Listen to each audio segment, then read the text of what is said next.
నమస్తే డాక్టర్ గారు. చత్వారం గ్లకోమాకి ఆయుర్వేద చికిత్స ఉపయోగపడుతుందా? ఈ ముఖ్యంగా ఈ చత్వారము గ్లకోమా అనేది ముఖ్యంగా చత్వారం అనేది ముఖ్యంగా ఓల్డ్ ఏజ్ వాళ్ళలో రావడం జరుగుతుంది. ఈ చత్వారం అంటే ఏంటి అంటే అక్కడ ఉండేటటువంటి లెన్స్ అనేది గట్టిపడి మరకగా మారడం, దీని ద్వారా చూపు అనేది మనకు పూర్తిగా క్లారిటీ రాదు, మసక కానీ చెప్పడం అవన్నీ ఉంటాయి. గ్లకోమా అంటే మన కంటిలో ఉండేటువంటి ఒత్తిడి ఉండేదానికంటే కూడా ఎక్కువగా పెరుగుతుంది. ఈ ఒత్తిడి పెరగడం వల్ల అక్కడ కంటిలో ఉండేటటువంటి మిగతా భాగాలపైన ఒత్తిడి పడటం వల్ల తలనొప్పి రావడం, ఆ ఒత్తిడికి కంటికి సంబంధించినటువంటి రక్త ప్రసరణ తక్కువ కావడం వల్ల పూర్తిగా అంధత్వం అంటే గుడ్డితనం రావడం ఇవన్నీ కూడా జరుగుతాయి. వీటికి కూడా మనకు కొన్ని రకాల మందుల ద్వారా ఈ కాంట్రాక్ట్స్ కూడా కొంతవరకు మనకు తగ్గించేటువంటి అవకాశం ఉంది.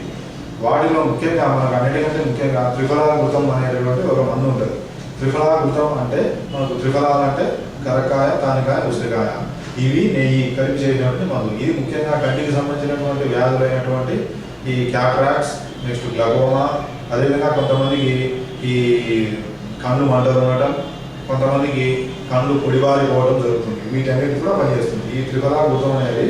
ఇది ఉదయం ఒక హాఫ్ స్పూను, నైట్ ఒక హాఫ్ స్పూను పాలు కలిపి తీసుకోవడం ద్వారా ఈ గ్లకోమా కానీ క్యాట్రాక్ట్స్ కానీ ప్రారంభ దశలో మనకు పూర్తిగా తగ్గేటువంటి అవకాశం ఉంటుంది. ఇంకా మనకు కొన్ని పంచకర్మ పద్ధతులు కూడా ఉన్నాయి ఈ గ్లకోమా కానీ నెక్స్ట్ ఈ క్యాట్రాక్ట్స్ కానీ. ఈ త్రిఫలాఘృతం అనేది గోరువెచ్చగా వేడి చేసి కంట్లో వేసుకోవడం ద్వారా గోరువెచ్చగా ఉన్నప్పుడు ఈ క్యాట్రాక్ట్స్ కానీ గ్లకోమా కానీ తగ్గేటువంటి అవకాశం ఉంటుంది. వాటితో పాటు ఇంకా షుగర్ వల్ల వచ్చేటటువంటి డయాబెటిక్ రెటినోపతి అనే వ్యాధి అంటే ఏంటి అంటే ఇది షుగర్ వల్ల కంటికి రక్తాన్ని సరఫరా చేసేటువంటి రక్తనాళాలు రక్తాన్ని సరఫరా చేయకుండా ఉండటం వల్ల అక్కడ ఎండిపోతే దాన్ని మనకు డయాబెటిక్ రెటినోపతి అంటాం. ఇది కూడా మనకు ఈ తర్పణం అనేటువంటి పంచకర్మ పద్ధతి ద్వారా మనకు పూర్తిగా తగ్గుతుంది. తర్పణం అంటే కొన్ని రకాల ఈ త్రిఫలాఘృతం కానీ జీవంత్యాది ఘృతం ఉంటాయి. ఇవి కరిగించి మన కంటిలో వేయటాన్ని మనం తర్పణం అంటాం. ఇవి సొంత ప్రయోగాలు చేయడం కష్టం, ఇవి డాక్టర్ల పర్యవేక్షణలో మాత్రమే చేయవలసి ఉంటుంది. రిజల్ట్ అనేది మనకు బాగుంటుంది. వీటితో పాటు ఇంకా కొన్ని రకాల ఐ డ్రాప్స్ ఉంటాయి.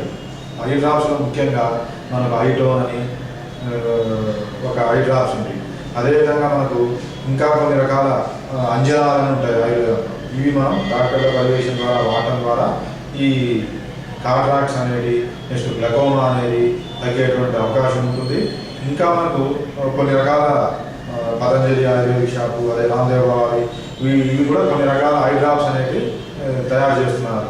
ఈ ఐ డ్రాప్స్ కూడా మనకు గ్లకోమా పైన వీటిపైన బాగా పనిచేయడం జరుగుతుంది. వాటితో పాటు ఈ గ్లకోమాకు ముఖ్యంగా కొన్ని రకాల మందులు ఉంటాయి. అది పత్య షడంగాది కషాయం అని ఒక కషాయం ఉంటుంది. ఇది స్పెసిఫిక్గా ఈ గ్లకోమా కానీ కాంట్రాక్ట్ కానీ పనిచేస్తుంది. ఈ పత్య షడంగాది కషాయం అనేది ఉదయం ఒక 3 స్పూన్లు, నైట్ ఒక 3 స్పూన్లు గోరువెచ్చని నీళ్ళతో కలిపి తీసుకోవడం ద్వారా మనకు ఈ గ్లకోమా కానీ కాంట్రాక్ట్స్ కానీ క్రమక్రమంగా తగ్గేటువంటి అవకాశం ఉంటుంది. ఇంకా మనకు వీటితో పాటు సప్తామృత లోహం అని ట్యాబ్లెట్స్ ఉంటాయి. ఈ 2 ట్యాబ్లెట్స్ తీసుకొని పౌడర్ చేసి తేనె, నెయ్యి కలిపి ఉదయం నైట్ తిన్న తర్వాత తీసుకోవడం ద్వారా కూడా ఈ గ్లకోమా కానీ కాంట్రాక్ట్స్ కానీ క్రమక్రమంగా తగ్గేటువంటి అవకాశం ఉంటుంది. ఇంకా మనకు వీలైతే ఈ చిల్లి గింజలు అని ఉంటాయి. చిల్లి గింజలు దాన్ని నిర్మలి అంటాం. ఈ పౌడర్ ఉంటే కనుక ఈ పౌడర్ నీళ్ళల్లో వేసి నీళ్ళను వడగట్టి ఈ కంటిలో ఒక కంటిలో 3 చుక్కలు వేసుకోవడం ద్వారా కూడా ఈ సమస్య మనకు తగ్గేటువంటి అవకాశం ఉంటుంది.